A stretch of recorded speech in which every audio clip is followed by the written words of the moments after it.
The deafening echo of footsteps reverberated through the granite halls of Stirling Palace, cutting through the usual pristine silence like thunder. The Imperial Guards, known throughout the nation for their unwavering stoicism and iron discipline, stood motionless as statues. But today, something was different.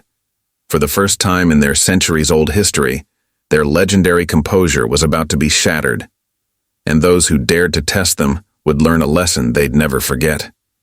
The morning sun cast long shadows across the immaculate courtyard of Stirling Palace, its golden rays reflecting off the polished silver buttons of the Imperial Guards' deep navy uniforms.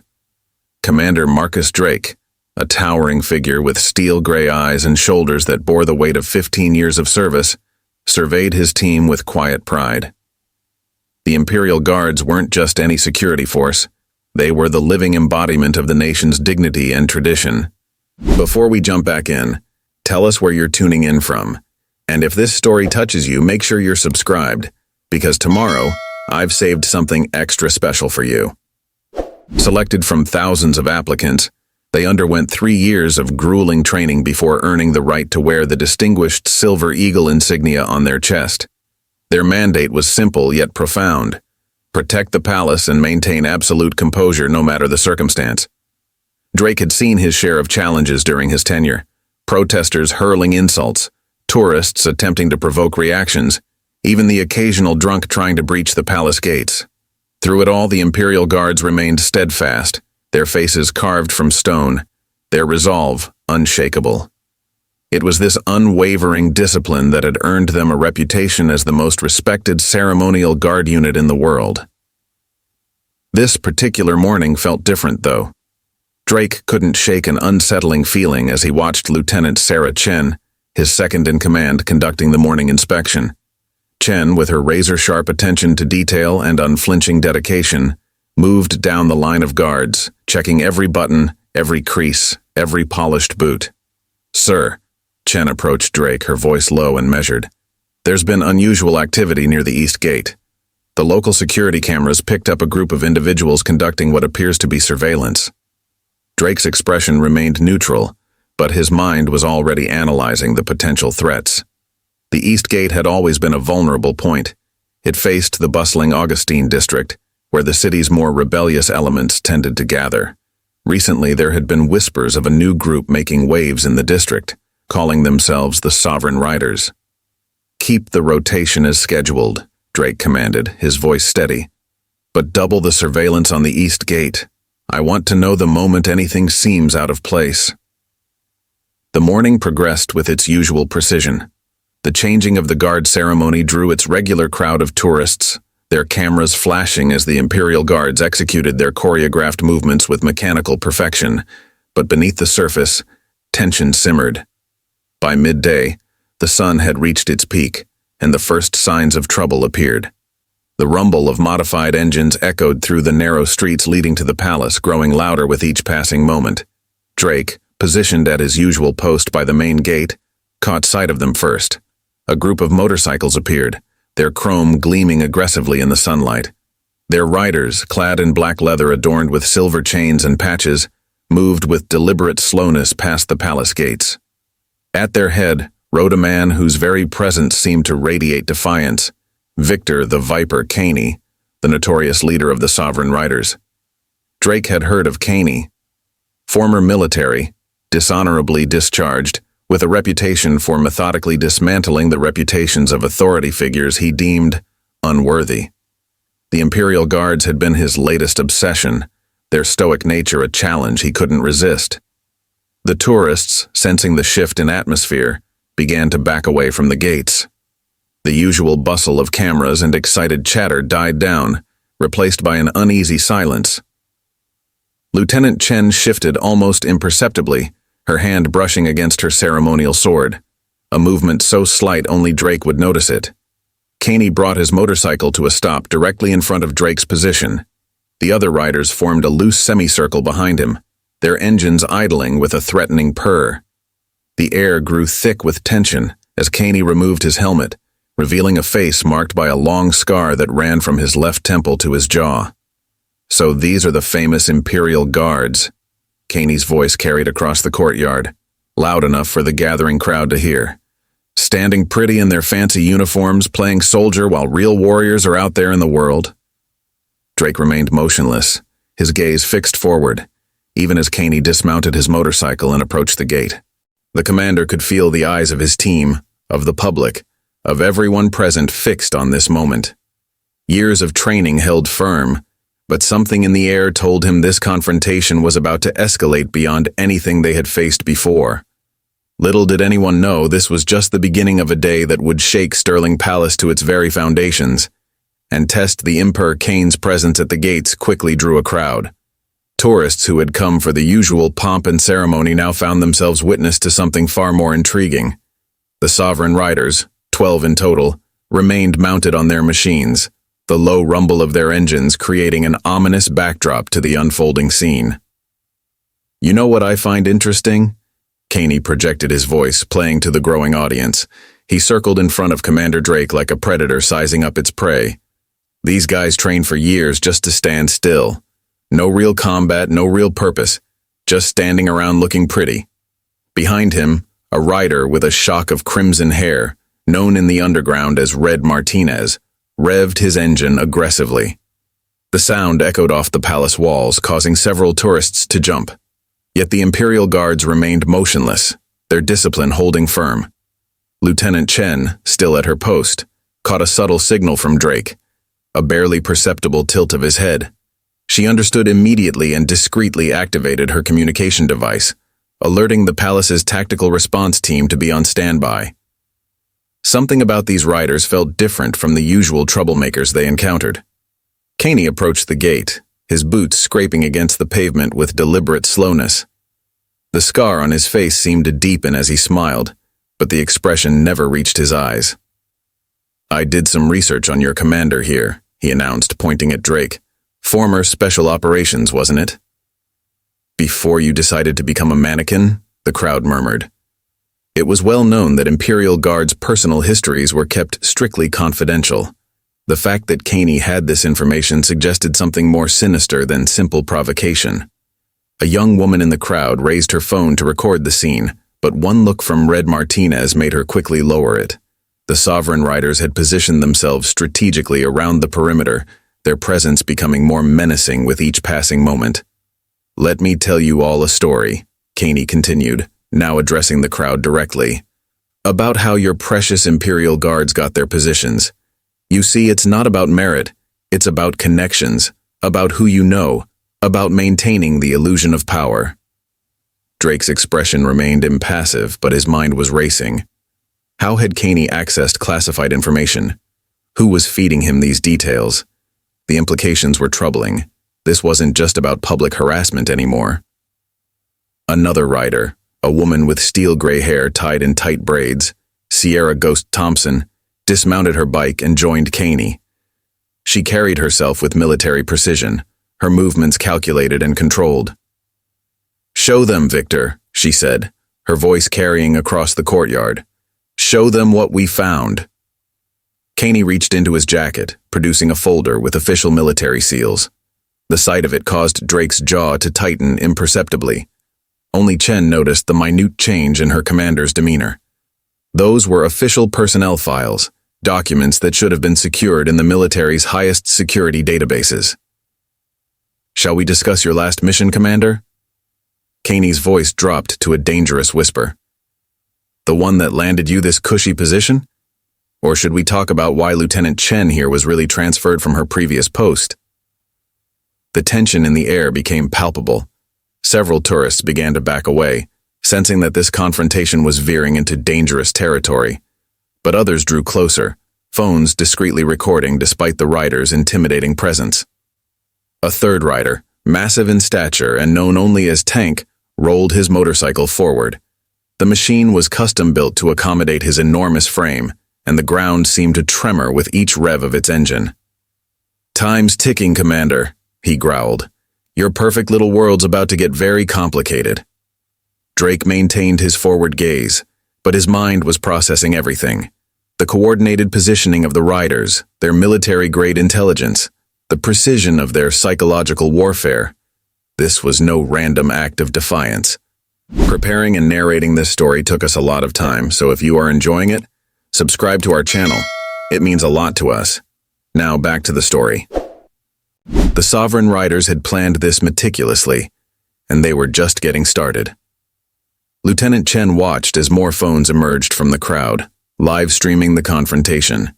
This was exactly what the Riders wanted, an audience for whatever they had planned. She caught another subtle signal from Drake, this one warning her to hold position. The commander had recognized something in this situation that required careful handling. Still nothing to say? Caney taunted, flipping through the folder. No response to these interesting reports about your time in... He paused for dramatic effect. Operation Blackstone. That name sent a chill through Drake's spine, though his exterior remained unchanged.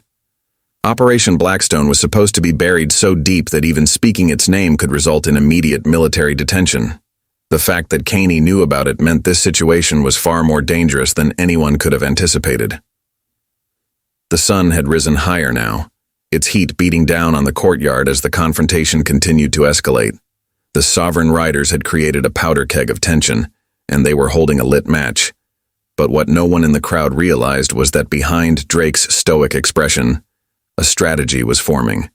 These riders hadn't come just to provoke a reaction. They were after something bigger.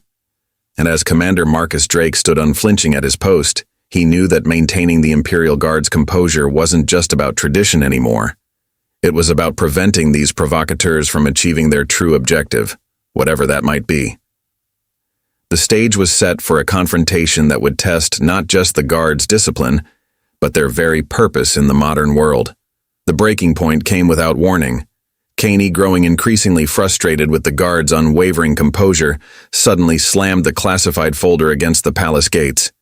The sound cracked through the air like a gunshot, causing several tourists to gasp. "You think your silence makes you strong?" Caney snarled, his calculated composure finally cracking. "Let's see how well you maintain it when everything falls apart." He nodded to Ghost, who produced a tablet from her leather jacket.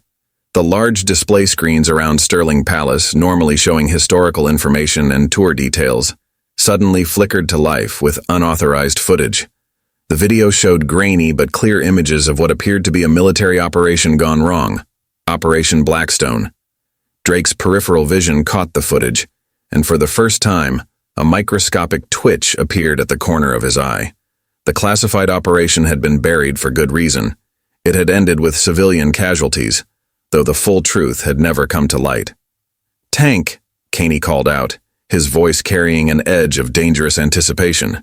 "Show them what real soldiers look like." The massive rider dismounted his machine with surprising grace for his size.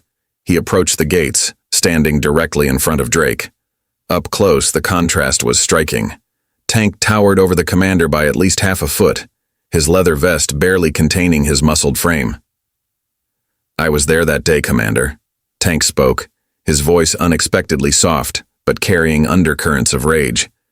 "When you gave the order, when those families—" He stopped, his fists clenching. "But you got a medal, didn't you? And this prestigious position, while the rest of us were discharged and discarded." Lieutenant Chen's hand tightened on her ceremonial sword. The situation was escalating beyond mere provocations. This was becoming dangerously personal. The tactical response team was ready, waiting in the wings, but intervening now could make things worse. Caney circled behind Tank, his scarred face twisted in a knowing smile. "You see, ladies and gentlemen," he addressed the crowd again, "your beloved Imperial Guards aren't just ceremonial soldiers. Some of them have very dark secrets that cost lives." The screens continued playing footage, now showing different angles of the operation. The crowd's murmurs grew louder, phones recording everything. This was more than harassment. It was a carefully orchestrated character assassination.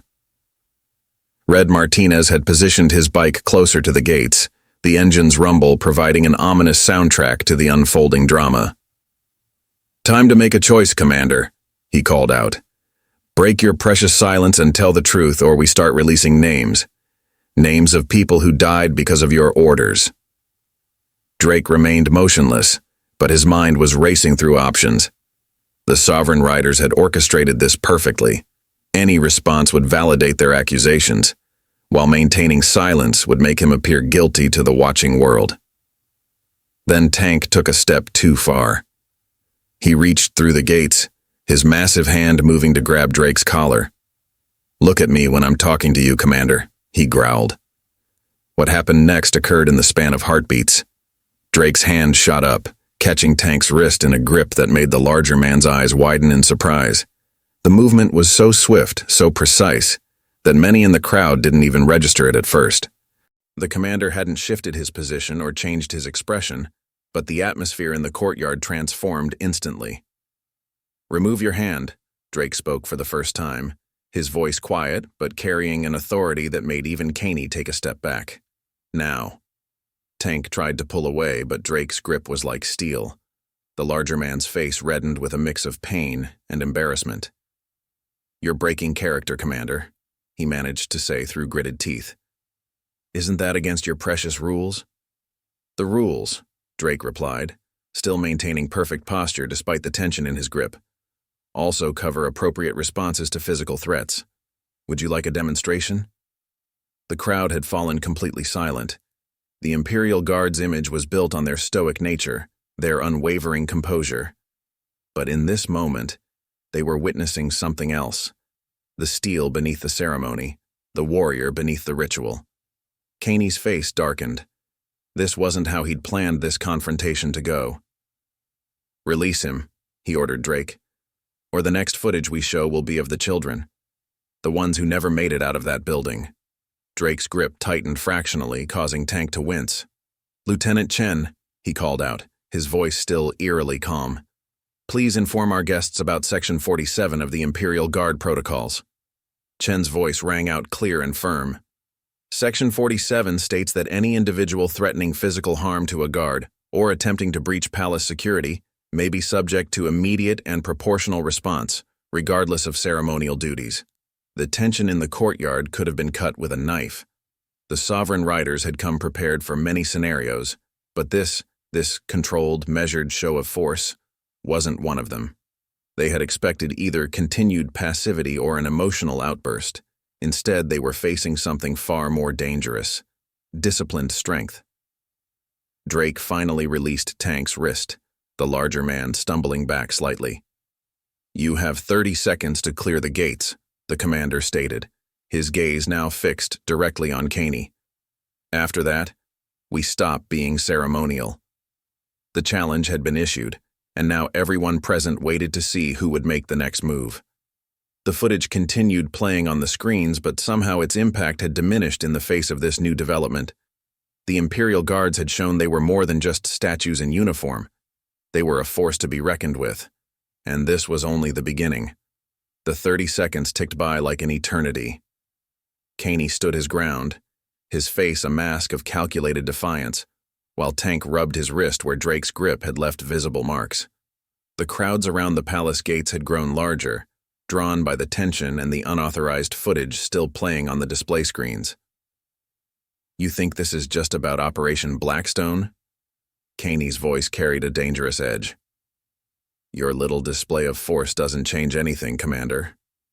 In fact," he reached into his jacket again, producing a small remote, "it just makes this next part more interesting." With a click of the remote, the footage on the screens changed. Now it showed surveillance clips of the Imperial Guards' private training facility, revealing classified combat techniques and security protocols. More disturbingly, it showed faces. The faces of guards who were supposed to remain anonymous for security reasons. Lieutenant Chen stepped forward, breaking formation for the first time.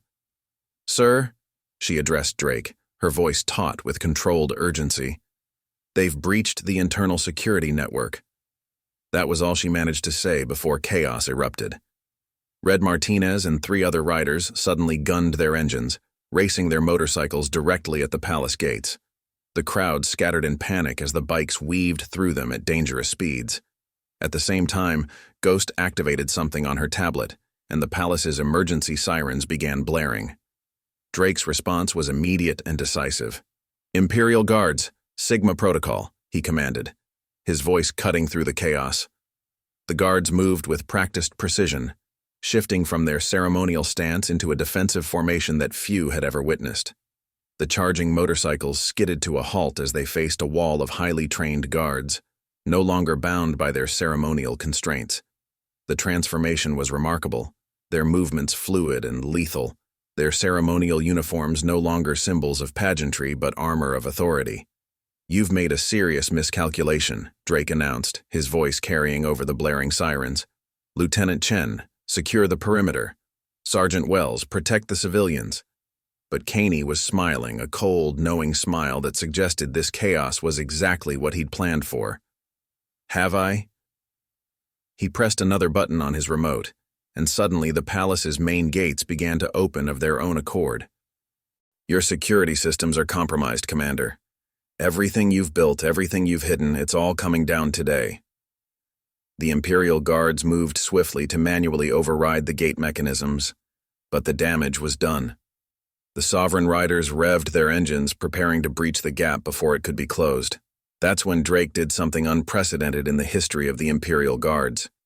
He removed his ceremonial jacket. The crowd gasped as the commander stripped away the symbol of ceremony, revealing tactical gear underneath.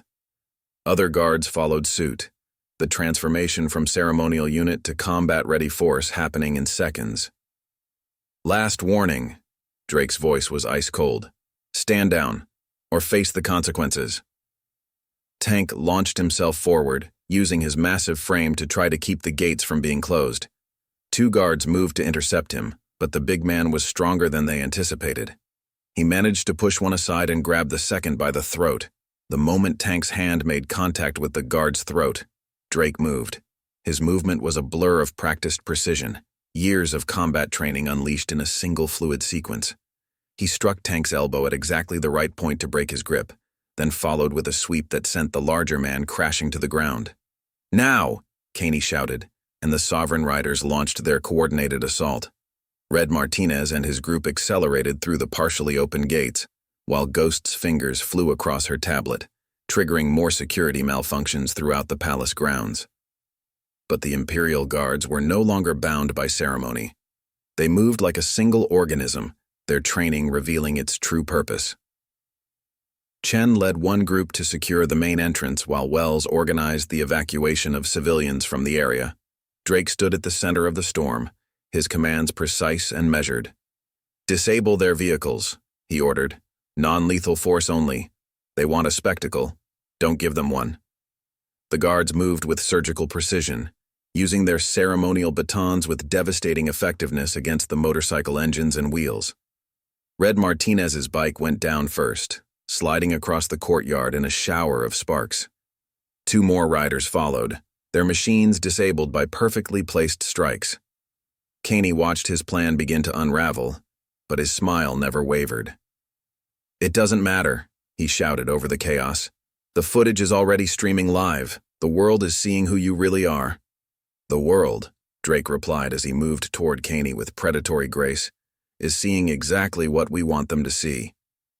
He nodded to Chen, who had positioned snipers on the palace roof, their laser sights now painting red dots on each of the Sovereign Riders. The tables had turned. What started as an attempt to humiliate the Imperial Guards had instead revealed their true nature, not as mere ceremonial figures, but as an elite force hiding in plain sight. Caney's facade finally cracked as he realized his miscalculation. The Imperial Guards weren't breaking character. They were revealing their true one.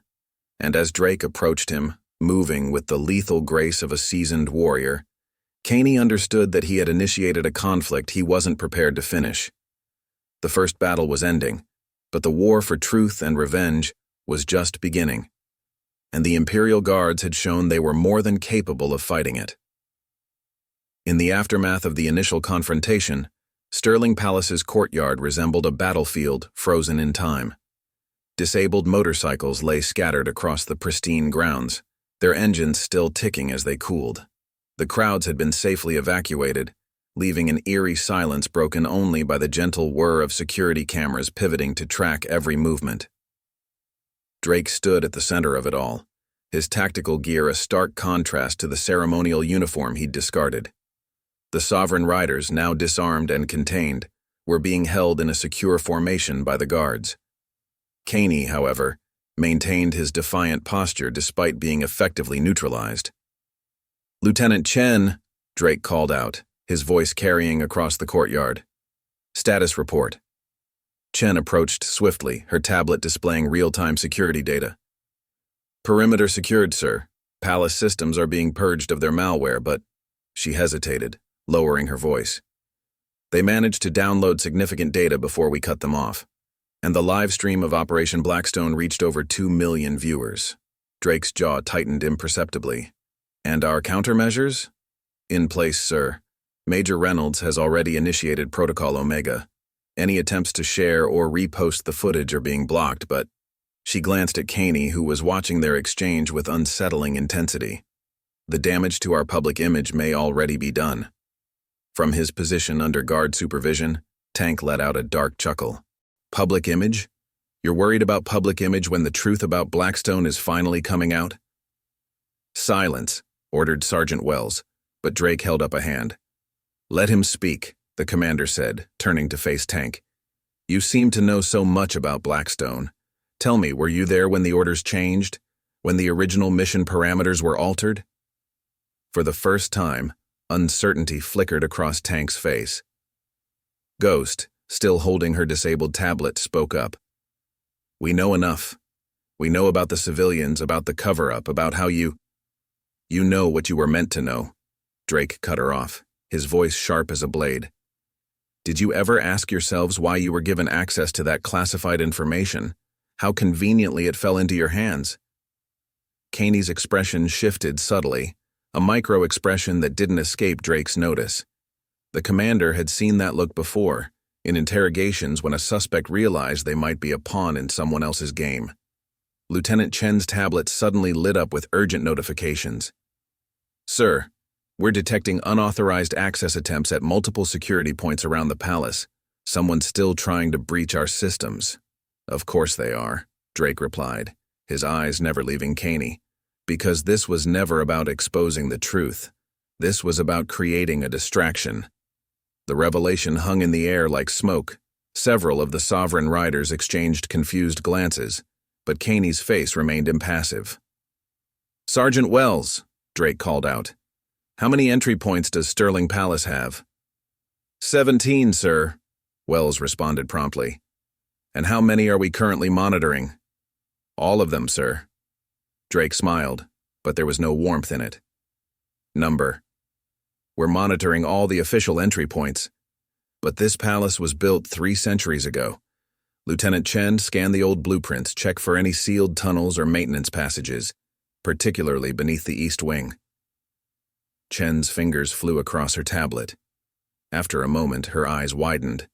"Sir, there's a network of maintenance tunnels from the original construction. They were supposed to be sealed during the renovation of 1923, but the seals could be broken," Drake finished. "And while we're all focused on this spectacle in the courtyard—" Caney's mask finally cracked, a flash of genuine concern crossing his features before he could suppress it. "Ghost." Drake turned to the female rider. "Your tablet wasn't just interfacing with our security systems, was it? It was transmitting timing signals, coordinating movements. Tell me, who exactly are you synchronized with?" Ghost's face remained stoic, but her fingers twitched involuntarily, a tell that confirmed Drake's suspicions.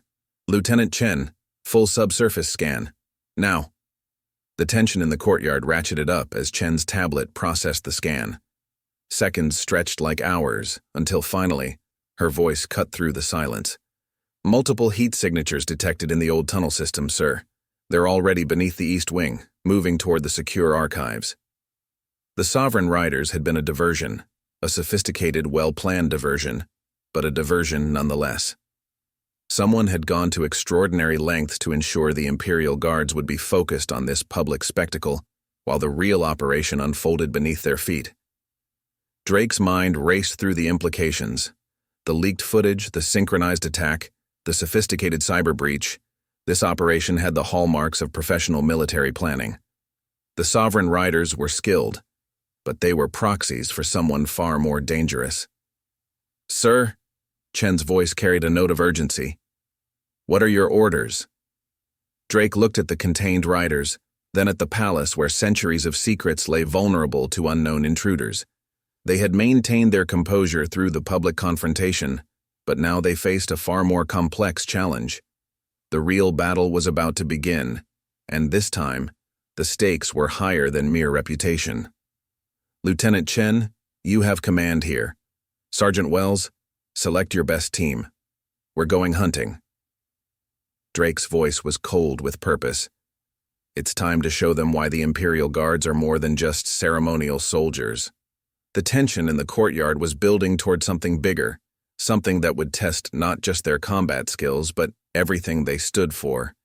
And deep beneath Sterling Palace, unknown forces were moving in the darkness, counting on the very discretion and ceremony of the Imperial Guards to work against them. They were about to learn how wrong they were. The underground tunnels beneath Sterling Palace were a maze of centuries-old stonework and forgotten passages. Commander Drake led his selected team through the darkness, their tactical lights cutting sharp beams through the musty air. Sergeant Wells and 4 other guards moved with practiced silence, their ceremonial uniforms now completely shed for full tactical gear. 300 meters to the first junction, Lieutenant Chen's voice came through their encrypted comms. "Heat signatures are converging on the central archive chamber. 7, possibly 8 targets." Drake held up a closed fist, bringing the team to an immediate halt. The sound of distant movement echoed through the tunnel, boots on stone, the subtle clinking of equipment. Their unknown adversaries were close. "Sir," Wells whispered, indicating fresh tool marks on an old steel door they'd just passed. These weren't made by amateurs. Clean cuts, professional equipment. "Agreed." Drake examined the marks.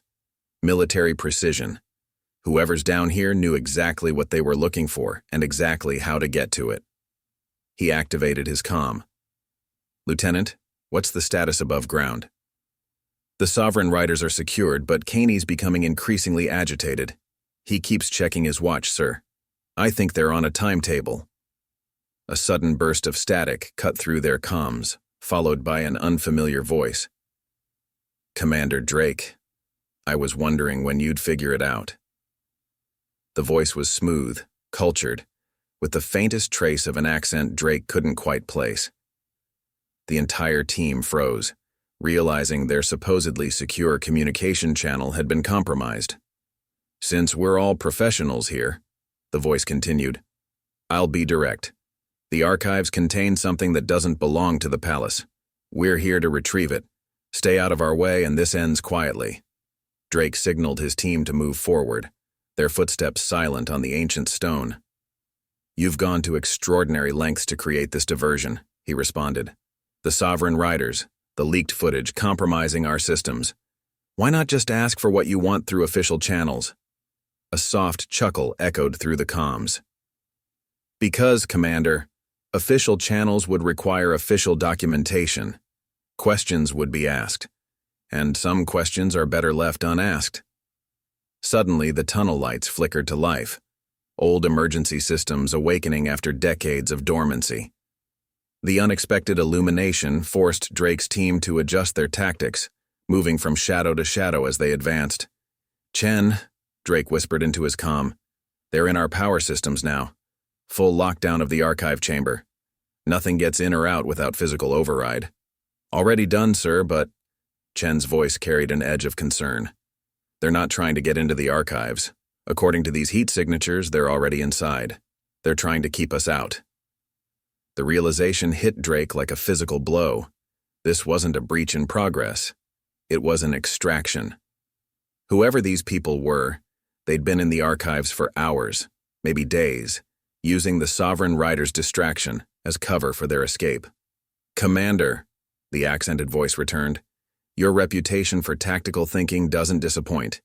Yes, we've been here a while. In fact, we've been here long enough to place charges throughout these tunnels. Quite sophisticated ones, actually. They'll collapse the entire network without damaging the palace above.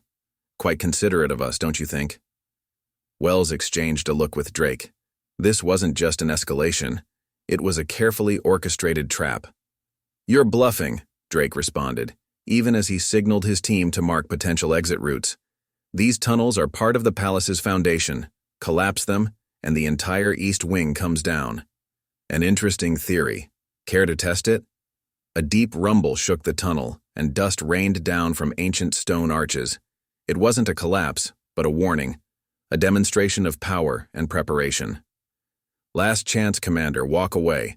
Some secrets deserve to stay buried, along with anyone who tries to uncover them. Drake's mind raced. The voice was right. At this moment, they held all the tactical advantages. But there was something else, something about the situation that didn't add up. Lieutenant Chen, he whispered into his comm, switching to their backup frequency. The archive chamber, what exactly is directly above it? A moment of silence then. The Hall of Records, sir. Where we keep the ceremonial... Wait. Sir, the ceremonial swords. The ones used in the founding of the Imperial Guards. Drake's eyes narrowed. The ceremonial swords. Ancient weapons passed down through generations of guards, each one containing hidden compartments in their hilts. Compartments that, according to legend, held secrets about the founding of not just the guards, but the nation itself. Wells, Drake commanded, new plan. We're not going to the archives. We're going up. The sergeant nodded, immediately understanding. If these intruders had been in the archives for days, they'd already found what they were looking for. The charges in the tunnels, the elaborate diversion with the Sovereign Riders, it was all to cover their escape route. Sir, Chen's voice crackled through the comm. More heat signatures appearing. They're moving toward the East Wing's foundation supports. Whatever they're planning, they're accelerating their timeline. Drake checked his tactical display, marking the positions of the heat signatures. They were dealing with professionals, yes, but professionals who had just revealed their true target. The question was, what secrets could be so important that they warranted this level of operation? All teams, Drake commanded, converge on the Hall of Records. Whatever they found in those archives, they still need something from above ground, and we're going to be there when they come for it. The tunnel shook again, more violently this time. The game had changed, and the stakes were higher than ever. But now, at least, they knew what they were really fighting for. The Hall of Records, normally a sanctuary of hushed whispers and carefully preserved history, had transformed into a tactical stronghold. Drake positioned his team strategically around the ceremonial sword display, each guard armed and ready for whatever might emerge from the hidden access points they'd identified. Movement in the west corridor, Chen's voice came through their comms. 3 signatures approaching fast. They're using some kind of signal jamming device. Our sensors are getting interference. Drake studied the ancient swords in their glass cases. Each one represented a chapter in the Imperial Guards' history, but one in particular caught his attention. The Founder's Blade, its golden hilt adorned with unusual markings that had puzzled historians for centuries. Sir, Wells whispered urgently, those markings, they're not decorative, are they? No, Drake replied, his voice low. They're coordinates. Locations of something our founders wanted to keep hidden. Something worth killing for. A sudden explosion rocked the foundation of the building, but this one was different from the earlier warnings. This was followed by the sound of shattering glass and splintering wood as armed figures burst through multiple entry points simultaneously. The attackers moved with military precision, their black tactical gear a stark contrast to the ornate surroundings. Their leader, a tall woman with a shock of silver hair and a facial scar that rivaled Kane's, moved directly toward the sword display. Commander Drake, she spoke, her voice revealing her as the accented speaker from the tunnels. I was hoping we'd meet in person. Colonel Helena Voss, though I doubt you'll find that name in any official records. Drake's team had their weapons trained on the intruders, but Voss's people had positioned themselves with equal tactical advantage. It was a perfect deadlock. The Sovereign Riders, Drake said, keeping his aim steady. They were your people? Voss smiled, but it didn't reach her eyes. Let's say we have a mutual interest in certain historical revelations. They wanted revenge for Operation Blackstone. We wanted access to the palace, a convenient partnership. And now? Now, Voss gestured to the Founder's blade. We take what we came for, and you let us walk away. Or my team collapses every tunnel beneath this palace, taking centuries of history, and your reputation, with it. But Drake had noticed something his opponents hadn't. A subtle shift in the air pressure, a change in the ambient sound of the palace's ancient ventilation system. Lieutenant Chen had been busy. Interesting proposal, Drake replied, buying time. But you seem to be operating under a misconception about the Imperial Guards. Voss raised an eyebrow. Oh, you think we're just ceremonial soldiers who broke character today? That we revealed our true nature when we fought the Riders? Drake took a step forward. The truth is, we never broke character at all. This is who we've always been. At that exact moment, the ventilation system roared to life. But instead of air, a dense smoke began pouring into the hall. Smoke engineered specifically for the palace's security system, containing a compound that disrupted night vision and thermal imaging technology. The attackers' tactical advantage evaporated instantly. Their high-tech gear, designed to give them superiority in any combat situation, was now working against them. The Imperial Guards, however, had trained for exactly this scenario. Drake's team moved with synchronized precision, their knowledge of the hall's layout allowing them to target the intruders with devastating efficiency. The sound of brief struggles filled the smoke-laden air, followed by the distinct sound of bodies hitting the floor. When the smoke began to clear, the power shift was complete. Voss's team lay disarmed and restrained, their sophisticated equipment useless against old-school tactical thinking. Only Voss remained standing, her back against the sword display, a small device in her hand. Impressive, she admitted, but I still have enough charges planted to bring down half this palace. Are you willing to risk that? You mean these charges? Chen's voice came from behind her. The lieutenant emerged from a hidden panel in the wall, holding a collection of disabled explosives. Next time, don't use wireless detonators on a frequency we can track. Voss's composure cracked for the first time. How? The Imperial Guards have protected this palace for centuries, Drake explained, approaching her. Did you really think we wouldn't have contingencies for every possible threat? That we wouldn't have modernized our capabilities while maintaining our traditional appearance? The tunnels, Voss realized. You knew about them all along. The construction records were a fake. A necessary deception, just like our ceremonial facade. Drake reached for the Founder's blade. The coordinates in this hilt, they're not what you think they are. They're a warning about people exactly like you. The sound of heavy boots echoing through the corridors announced the arrival of palace security reinforcements. The situation was fully under control, but Drake knew this was just the beginning. Lieutenant Chen, he commanded, secure these prisoners for questioning. And contact our friends in military intelligence.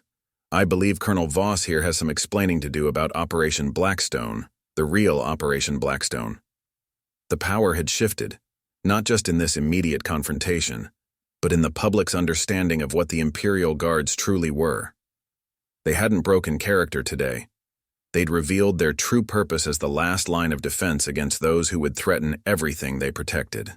And somewhere in the palace holding cells, Victor Caney and his sovereign riders were about to learn just how thoroughly they'd been played in someone else's game.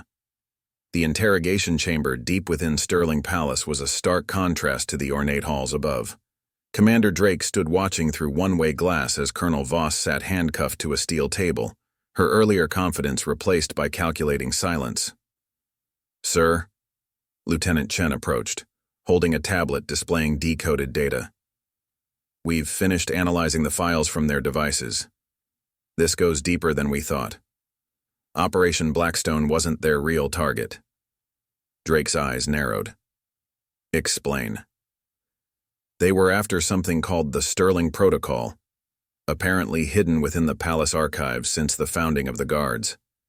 The Blackstone operation was just their way in, a means to force us to reveal ourselves. Before Drake could respond, a priority alert flashed across their screens. Multiple security breaches were being reported across the palace grounds, but something was off about the pattern. It's too organized, Drake muttered, studying the alert locations. Too precise. His eyes widened with sudden realization. This isn't a breach. It's a rescue attempt. As if confirming his words, the power throughout the facility flickered ominously. Emergency lights kicked in, casting everything in a blood-red glow. "Sir!" Sergeant Wells burst into the room. "The Sovereign Riders! They're gone. But that's not the worst part. They've accessed the armory." Drake's jaw tightened. The palace armory didn't just contain weapons. It housed centuries of military innovation disguised as ceremonial artifacts. In the wrong hands, some of those ceremonial pieces could level city blocks. They never wanted the swords, Drake realized. The archives, the tunnels, even Colonel Voss, they were all part of something bigger. He turned to Chen. "Where's Caney now?" The lieutenant's fingers flew across her tablet. Multiple signatures heading toward the east wing. Sir, they're heading for the Founder's Vault. The Founder's Vault, a heavily fortified chamber beneath the palace that most thought contained only historical documents. But Drake knew better. The vault housed something far more dangerous. The true Sterling Protocol. Through the one-way glass, Colonel Voss finally smiled. Drake hit the intercom. "You planned this from the start. Getting caught was part of your strategy." "Very good, Commander," Voss replied, her accent more pronounced now. "Though I must admit you lasted longer than expected. Most would have broken character completely by now." A distant explosion rocked the facility. Warning klaxons began blaring throughout the complex. "Lieutenant," Drake commanded, "full facility lockdown. Activate the Omega contingency." Chen's face paled. "Sir, the Omega contingency hasn't been tested in—" "Do it." As Chen rushed to comply, Drake turned back to Voss. "You have no idea what you're about to unleash." "On the contrary, Commander. The Sterling Protocol isn't just some ancient secret. It's the key to rewriting history itself. Why do you think we went to such lengths? The Sovereign Riders, Operation Blackstone, the staged confrontation, all to force the Imperial Guards to reveal their true nature." Another explosion, closer this time. The facility shook, dust raining from the ceiling. "Sir," Wells reported, checking his tactical display. "They're using our own ceremonial weapons against us. The decorative rifles from the West Wing. They're fully functional prototype plasma weapons." Drake's mind raced. The Imperial Guards had hidden advanced technology in plain sight for centuries, disguising it as ceremonial decoration. Now, those same weapons were being turned against them. "All units," Drake commanded into his comm, "fall back to position Delta. Activate all dormant security measures. Authorization code, Sterling Actual." Throughout the palace, hidden panels slid open in walls and floors. Security systems that hadn't been activated in decades hummed to life. The true defense grid of Sterling Palace was awakening. "You're not the only one with hidden assets, Colonel," Drake told Voss. "The Imperial Guards don't just protect history. We are history's guardians, and some secrets need to stay buried." Voss's smile widened. "Are you sure about that, Commander?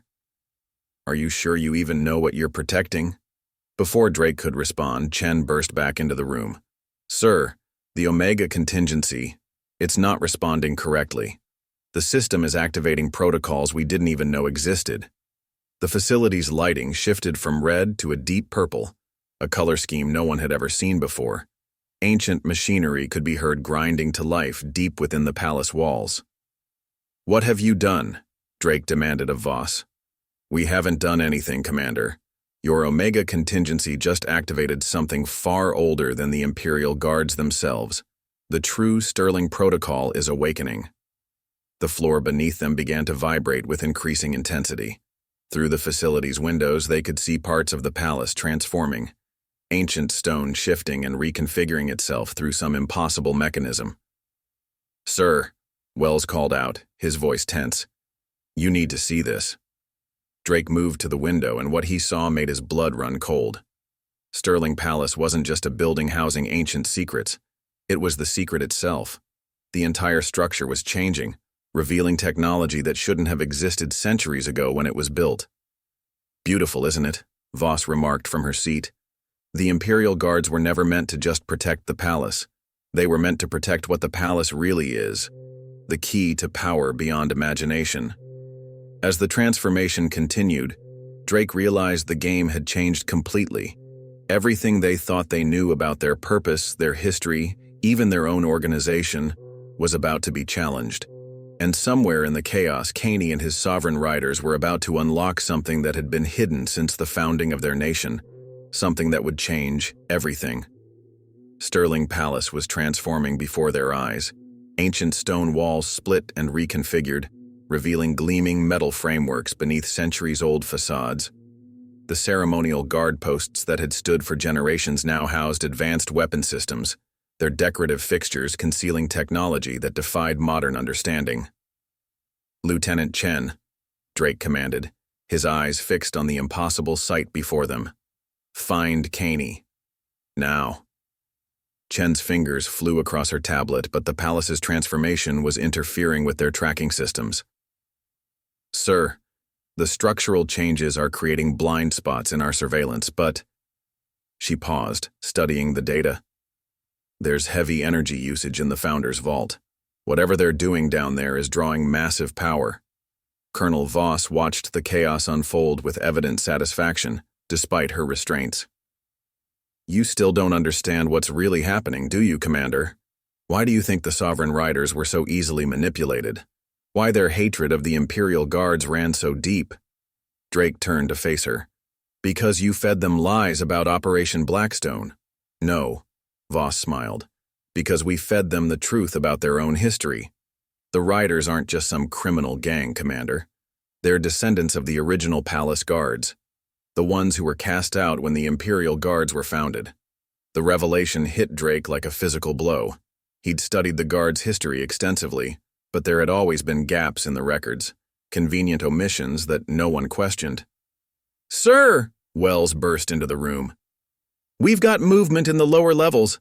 The Riders, they know exactly where they're going. They're navigating the transformed palace like they've seen it before." "Because they have," Voss interjected, "in their blood memories and stories passed down through generations. Your precious Imperial Guards didn't just replace them, they erased them from history." Another tremor shook the facility. Through the windows, they could see the palace's central tower extending upward, its architecture defying physics as it reached into the darkening sky.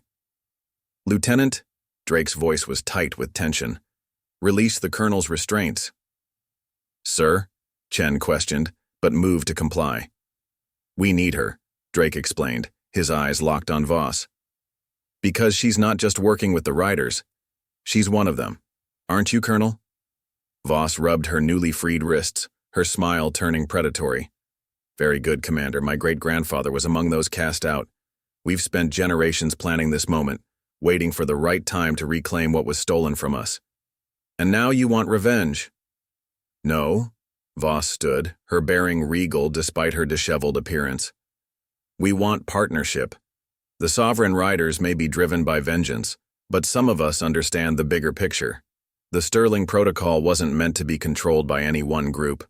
That's why it was hidden in plain sight, split between the guards who stayed and those who were banished." Another explosion rocked the facility, this one from deep below. Warning lights flashed as ancient security systems engaged in combat with equally ancient intruders. "Commander," Chen called out, her voice urgent, "the vault's power readings are off the charts. If they activate whatever's down there without proper containment, the entire city could be at risk," Drake finished. He turned to Voss. "You said partnership. Prove it. Help us stop Kaney before he triggers something he doesn't understand." Voss considered for a moment, then nodded. "The Riders are necessary for awakening the protocol. Their genetic markers are part of the key, but they're too blinded by revenge to see the real purpose. The Sterling Protocol wasn't a weapon to be used against enemies. It was a shield to protect against something far worse. What kind of threat requires this level of preparation?" Wells asked, gesturing at the still transforming palace. "The kind that hasn't arrived yet," Voss replied cryptically. "Your founders and ours, they saw something coming, something that required both halves of the Guard to face together." Drake's tactical mind raced through the implications. The Imperial Guard's unwavering discipline, the hidden technology, the genetic markers. It was all preparation for some future threat. "Sir," Chen interrupted, "Kaney's team has reached the vault's inner chamber. They're using the ceremonial swords as activation keys." "Those swords," Voss explained quickly. "They're not just keys. They're genetic scanners, testing for the bloodlines of both guard factions, but using them without the proper sequence." She didn't need to finish. Another violent tremor shook the facility, and through the windows, they could see the palace's transformation accelerating, becoming more aggressive, less controlled. "We need to get down there," Drake decided. "Lieutenant Chen, coordinate with palace security. Evacuate everyone within a 5-block radius. Sergeant Wells, assemble an assault team." He turned to Voss. "And you're coming with us." "A temporary alliance, Commander?" Voss raised an eyebrow. "No," Drake replied, checking his weapon. "A restoration of an old one. If what you're saying is true, then the Imperial Guards and the Sovereign Riders were never meant to be enemies. We were meant to be two halves of the same shield." As they moved to leave, the facility's lights flickered again, and a deep rumbling could be felt through the floor, the sound of ancient machinery awakening from centuries of slumber. "Commander," Voss said quietly, "there's something else you should know. The Sterling Protocol. It's not just a defense system. It's a message. And once it's fully activated, everyone will know what your founders and ours saw coming." Drake nodded grimly. They had minutes, maybe less, to prevent Kaney from accidentally triggering a centuries-old warning system. But as they rushed toward the vault, one question burned in his mind. What kind of threat could have been so dire that their ancestors would go to such lengths to prepare for it? They were about to find out. The descent to the Founder's vault was like traveling through time itself. As Drake led his makeshift team through the transformed palace corridors, ancient technology hummed to life around them. What were once simple stone stairs had become living metal, each step illuminating as they passed. "The genetic markers," Voss explained as they moved. "They're reading us. The system knows who belongs and who doesn't." Lieutenant Chen, monitoring their progress on her tablet, suddenly stopped. "Sir, these readings. The power signature from the vault is creating some kind of resonance field. It's interfacing with the palace's transformation." "They're rushing it," Voss said grimly. "The protocol was meant to be activated gradually, allowing both bloodlines to synchronize. Kaney's brute force approach could tear the whole system apart." The team reached a massive door that seemed to be a hybrid of ancient stonework and advanced technology. Circuits of light pulsed through the stone like veins of luminescent blood.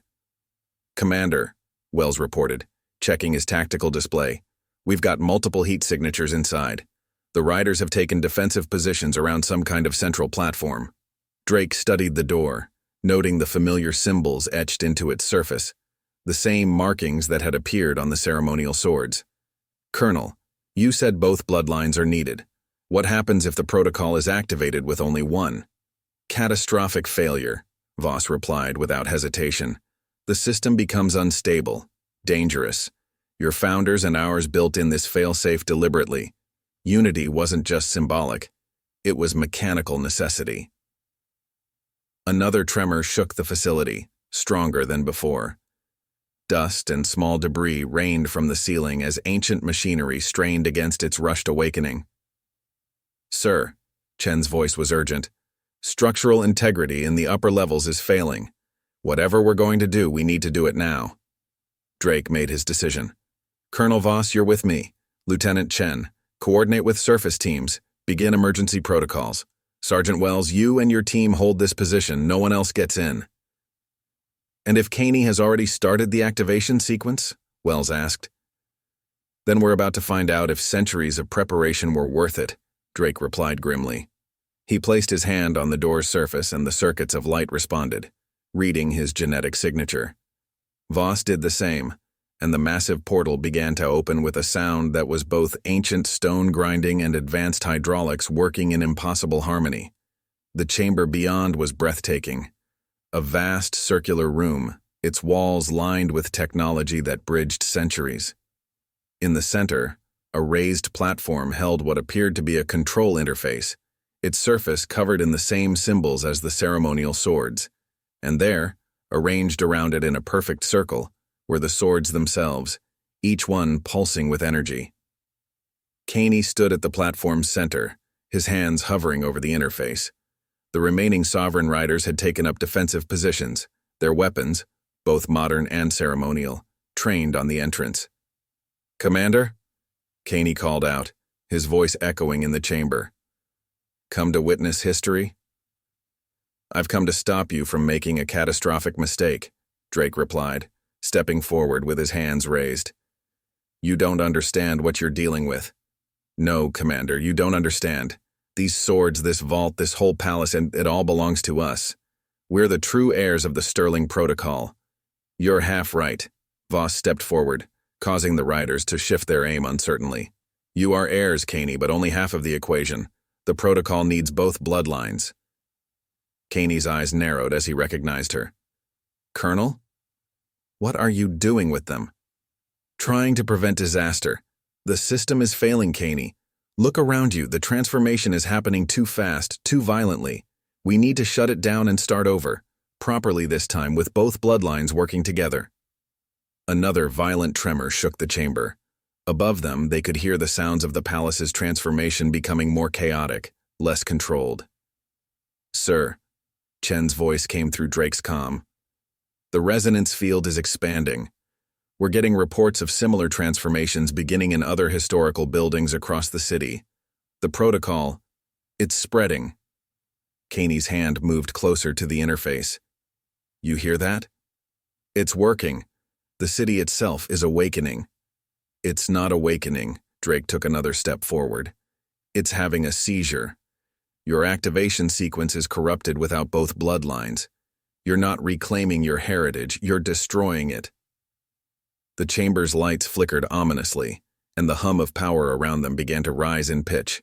The ceremonial swords vibrated in their holders, their energy becoming increasingly unstable. "Caney!" Voss called out, her voice carrying the weight of generations.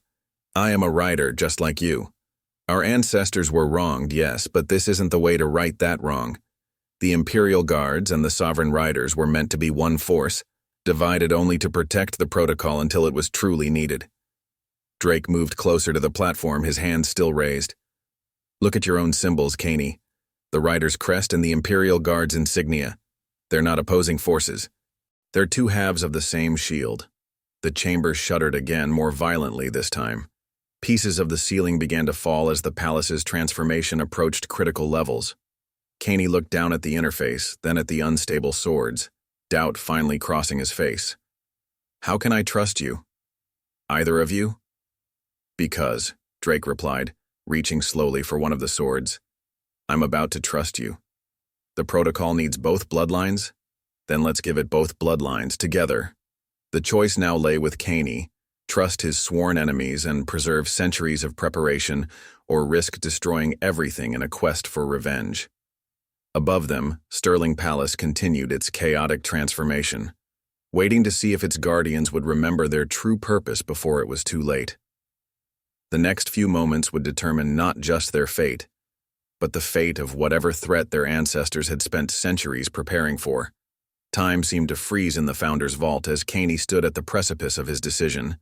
The ceremonial swords pulsed with increasingly unstable energy, their ancient power straining against centuries of containment. Above them, Sterling Palace continued its violent transformation, each tremor more dangerous than the last. "Commander," Chen's voice crackled through the comm, "the resonance field has reached critical levels. We're detecting structural anomalies in buildings across the city. The evacuation, we're not going to get everyone out in time." Drake kept his eyes locked on Caney, his hand still extended toward one of the swords. "Your choice, Caney, but make it fast.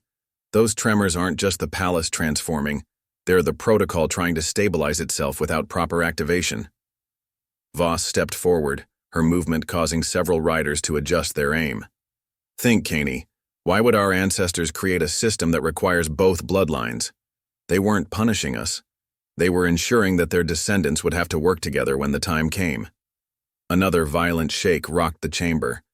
One of the ceremonial swords broke free from its housing, clattering to the floor with a burst of energy that left scorch marks on the ancient stone. Sir, Wells called from his position at the door. The upper levels are starting to collapse. Whatever fail-safe the Founders built into this place, it's activating.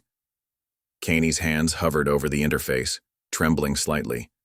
Our ancestors, he said, his voice thick with emotion. They were cast out.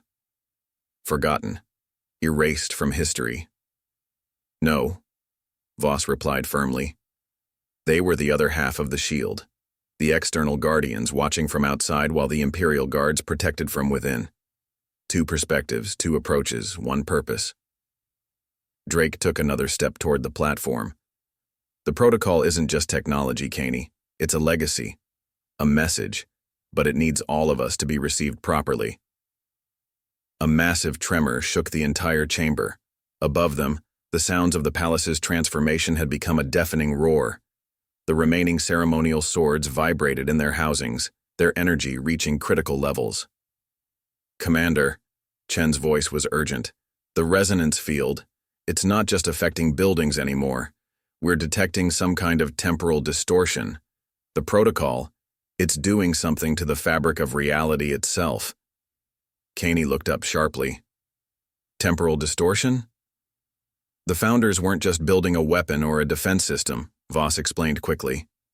They were building a window, a way to see what they saw. But it needs to be opened correctly, or it could tear apart everything they tried to protect. The chamber's lighting shifted, taking on an otherworldly quality. The symbols on the interface began to move of their own accord, rearranging themselves into new patterns that seemed to defy the laws of physics. Sir, Wells called out, the door, it's changing. They turned to see the massive portal that had led them into the vault transforming, its surface becoming translucent, showing glimpses of other times, other places.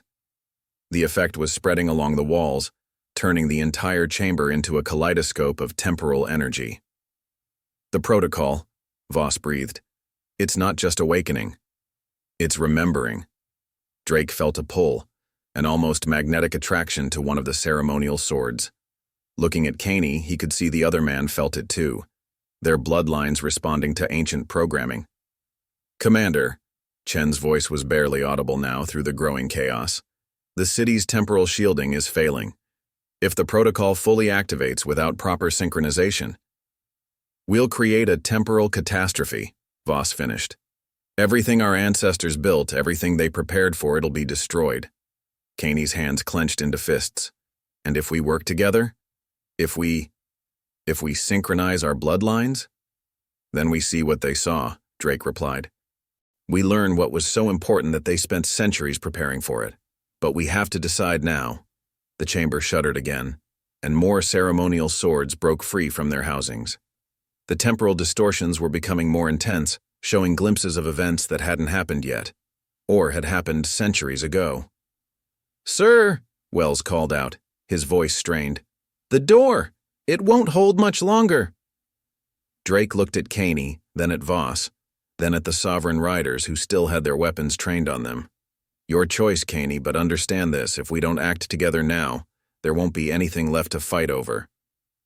The interface beneath Caney's hands had begun to glow with an intense light, responding to the presence of both bloodlines in the chamber. The remaining ceremonial swords pulsed in sync with it, their energy reaching out to their intended wielders. Commander! Chen's voice was barely a whisper through the static. You need to decide now. The protocol, it's reached critical mass. The chamber filled with blinding light as the temporal distortions reached their peak. In that moment, through the shifting veils of time and space, they all caught a glimpse of something, a shadow of what their ancestors had seen, a fraction of what they had spent centuries preparing for. And in that glimpse, everything changed. Caney looked at Drake, then at Voss, his face pale with the weight of understanding. Together then, he said, reaching for one of the swords. For the truth. The chamber held its breath as the two men approached the interface, their bloodlines humming with ancient purpose. Whatever came next would either save everything their ancestors had built, or destroy it completely. The true awakening of the Sterling Protocol was about to begin. The moment Drake and Caney grasped their respective ceremonial swords, The Founders' Vault erupted in blinding light. The remaining swords rose from their housings, suspended in midair, creating a perfect circle of energy around the central platform. The synchronization sequence, Voss called out over the deafening hum of power. You need to mirror each other's movements exactly. The protocol reads both bloodlines through the swords. The interface before them had transformed. Its surface now a swirling vortex of temporal energy. Symbols from both the Imperial Guards and Sovereign Riders merged and separated in an endless dance of light and shadow. Commander, Chen's voice barely penetrated the chaos. The temporal distortions are stabilizing, but something's coming through them. Drake and Caney moved in perfect synchronization, their ancestral training guiding their movements. The swords in their hands pulsed with energy that seemed to flow directly into their bloodstreams, connecting them to centuries of shared history. There! Wells shouted from his position.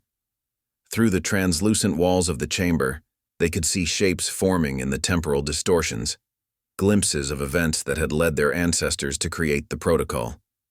Voss rushed to the interface, her hands flying over the symbols. The protocol isn't just showing us the past, it's showing us every possible future. This is what they saw. This is what they were preparing for. The images flooding through the temporal distortions became clearer. Vast armies of impossible creatures, civilizations rising and falling in the blink of an eye, and something darker moving between the moments of time itself. Both bloodlines, Drake realized, his voice strained as he maintained the synchronization. They weren't divided by choice. They were divided by necessity, one to watch from within, and one to guard from without, Caney finished, understanding dawning in his eyes. They knew something was coming, something that could only be fought if we understood it from all angles. The chamber shuddered as the temporal energy reached its peak. The suspended swords began to spin, creating a barrier of light around Drake and Caney. The Sovereign Riders lowered their weapons, transfixed by the display of power their ancestors had hidden in plain sight. Sir, Chen's voice was urgent. The temporal distortions are affecting the entire city now, but they're not random anymore. They're forming a pattern. Voss's hands never stopped moving across the interface. The pattern protocol, it's what they use to encrypt their message, but it needs both bloodlines to decode it properly. Another wave of temporal energy washed through the chamber. This time, the images it carried were crystal clear. Their ancestors, both Imperial Guards and Sovereign Riders, working together to build the protocol. They had seen something coming, something that existed outside of time itself, and they had spent centuries preparing for its arrival. Commander, Wells called out, his voice tight with tension. The door's gone. The whole chamber. It's becoming something else. The walls of the Founders' Vault had indeed begun to shift, transforming into what appeared to be a massive temporal lens. Through it, they could see the true purpose of Sterling Palace, not just a seat of power, but a fortress built to defend against threats that existed beyond the boundaries of normal space and time. Caney, Drake called out, feeling the strain of maintaining the synchronization. We need to complete the sequence. Together. The leader of the Sovereign Riders nodded, his previous hatred replaced by grim determination. Together they raised their swords, completing the ancient pattern their ancestors had encoded into their very blood. The effect was immediate and overwhelming. The spinning ceremonial swords collapsed inward, their energy focusing into a single point above the interface. The temporal distortions throughout the chamber synchronized, creating a window into both past and future. The message, Voss breathed, reading the symbols that appeared in the air before them. It's coordinated. Every generation of guards and riders, working in secret, adding to the pattern protocol, preparing for this moment. Through the temporal lens, they could see the truth. Their ancestors had discovered that reality itself was under threat from something that existed between moments of time. The Imperial Guards and Sovereign Riders hadn't been divided by politics or power. They had been strategically separated to create a defense that could operate from multiple temporal angles. Sir, Chen's voice was filled with awe. The city's temporal shielding. It's not failing. It's transforming. The whole city is becoming what Sterling Palace always was. A temporal fortress. The chamber filled with one final surge of energy as the pattern protocol reached completion. The temporal lens stabilized, showing them exactly what their ancestors had worked so hard to prepare them for. Drake and Caney stood at the center of it all, their swords still raised, their bloodlines finally reunited after centuries of engineered separation. The ancient prophecy wasn't about conflict between the guards and riders. It was about their inevitable reunion in the face of a threat greater than their differences. "It's done," Voss announced, her hands finally leaving the interface. "The pattern protocol is fully activated. Sterling Palace isn't just transforming, it's awakening, becoming what it was always meant to be." As the temporal energy settled, Drake looked at Caney, seeing his former enemy in a new light.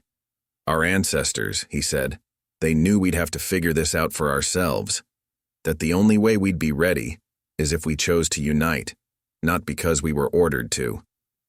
Caney nodded grimly. "And now we know why.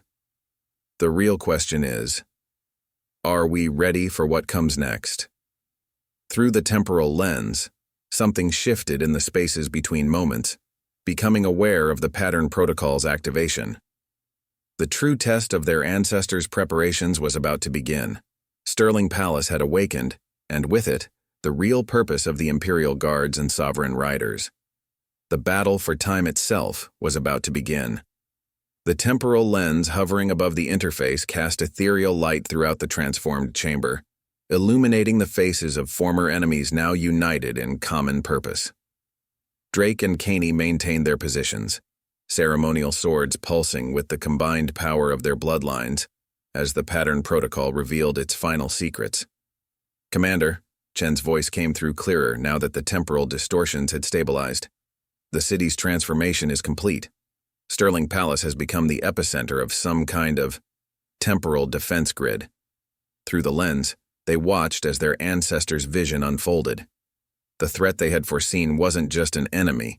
It was a temporal parasite, an entity that fed on the possibilities of time itself, consuming realities and leaving empty voids in its wake. "Now we understand," Voss said, studying the interface readings. "The ceremonial traditions, the rigid discipline, the perfect synchronization, it wasn't about maintaining appearances. It was about preparing us to move in perfect harmony when the moment came." Caney's eyes were fixed on the temporal lens. "All those years we spent hating the Imperial Guards, believing we'd been cast out, we were actually being positioned exactly where we needed to be."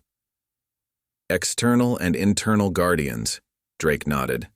"Two perspectives maintaining the balance, the perfect defense." The chamber hummed with power as Sterling Palace's true form settled into place.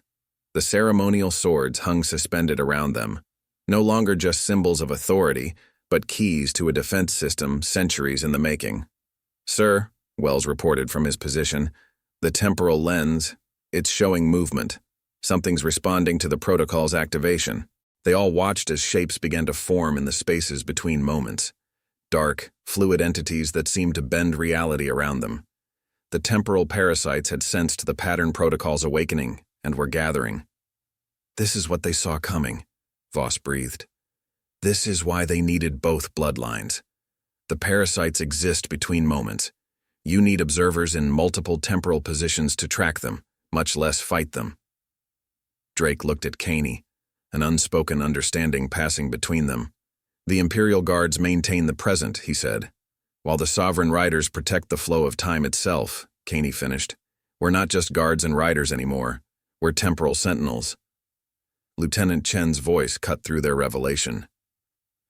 "Commander, the parasites, they're approaching the city's temporal boundary. The defense grid is responding, but it needs direction."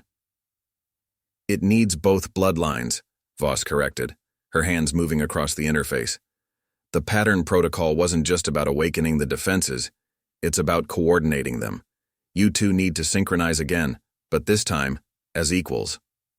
Drake and Caney raised their swords once more, but now their movements were different, not mirrored, but complementary. The remaining ceremonial swords began to spin again, creating a complex pattern of temporal energy that extended beyond the chamber and into the city itself. "The city's temporal shielding is aligning," Chen reported, Whatever you're doing, it's working. Through the lens, they could see the parasites recoiling as they encountered the synchronized defense grid. The pattern protocol wasn't just a shield. It was a weapon designed to fight enemies that existed outside of normal time. This is their legacy, Voss said, watching the defense system engage. Not just the technology or the prophecies, but the understanding that some threats can only be faced when ancient enemies become allies. The temporal parasites launched their first attack, attempting to slip through gaps in the time stream. But wherever they appeared, they found themselves caught between the complementary forces of the Imperial Guards and Sovereign Riders, internal and external defenders working in perfect harmony. The pattern protocol is fully operational, Chen announced.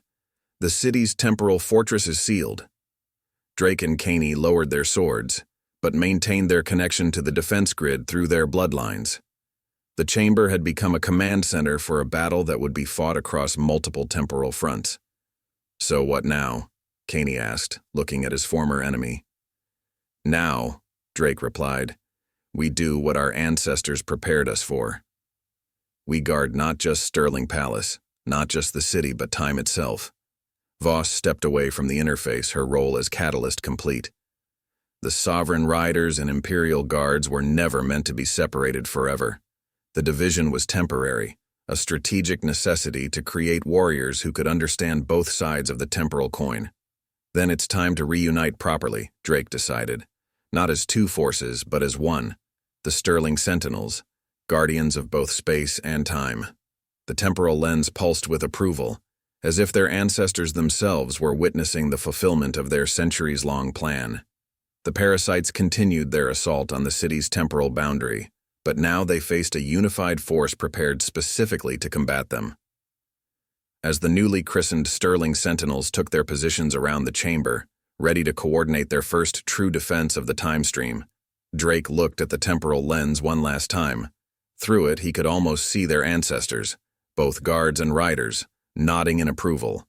The ancient prophecy had been fulfilled, not through conflict, but through understanding.